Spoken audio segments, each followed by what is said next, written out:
يوضع الحليب الذي تم حلبه من الجاموس في إناء أو كما معروف باللهجة العراقية الطشت، وعلى نار هادئة، ويحرك باستمرار تحريكا جيدا.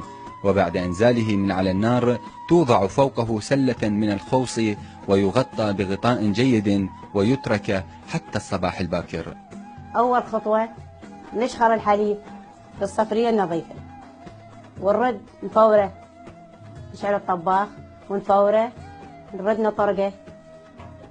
ورا ما نطرقه نجيب السلة نخليها ووسطها ناعمة كدري أو من هاي الوصلة النظيفة الزينة، ونخلي وراها بطانية خليه لمدة 24 ساعة. يعني إذا نفوره بالأربعة العصر نقعد له بالأربعة بالليل.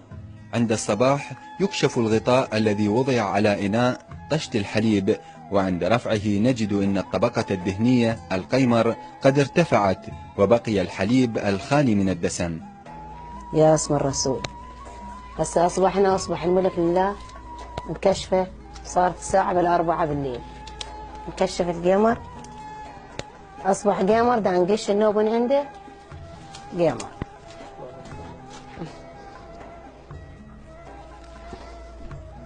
هسه هذا الثلج والمي متقيد. نجيب السكينة الناعمة صغيرة نشيب على شكل شياط فيخش المي والثلج بالوسط.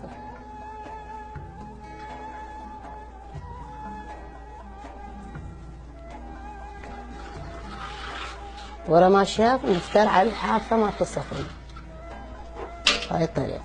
ولأن نقطة ضعف القيمر الحرارة، فإن صناعه يحتاجون إلى الثلج حتى في فصل الشتاء لبقاء الدسومة والتماسك، وهذا الثلج يجلب من مناطق بعيدة ويثقل كاهل المربين، وبالأخص من سعره الذي يستمر بالصعود كلما اشتدت حرارة الجو.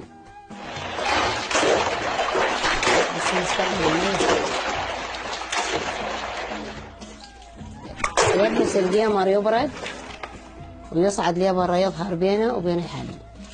بهاي الطريقة نرش المي والثلج.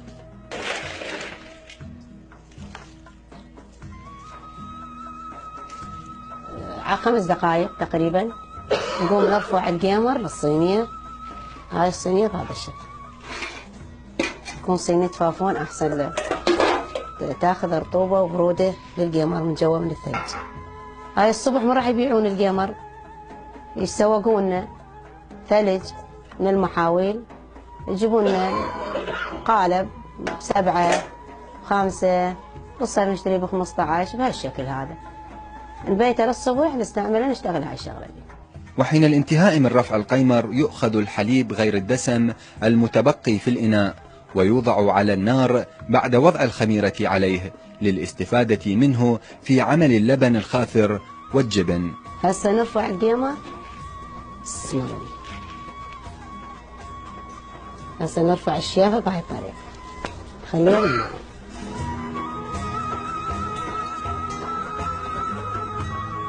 هسه شلون نرفع ثلج هذا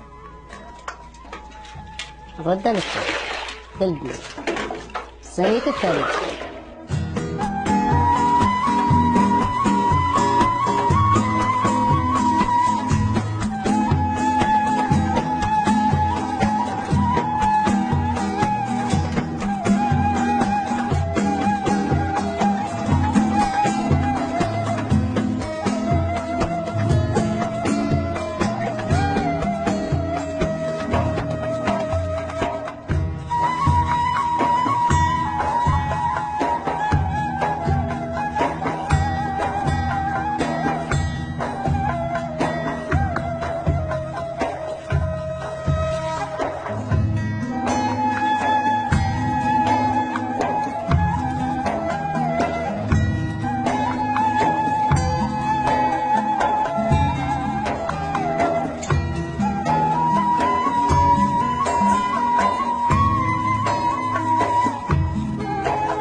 إطلالة شمس الصباح ينقل القيمر إلى السوق ومنه إلى المستهلك، ويبقى قيمر الحلة الهدية المفضلة التي يقدمها رب البيت إلى عزيز عليه أو إلى عائلته، أو ربما إلى عروسين في صباحهم المفعم بالسعادة.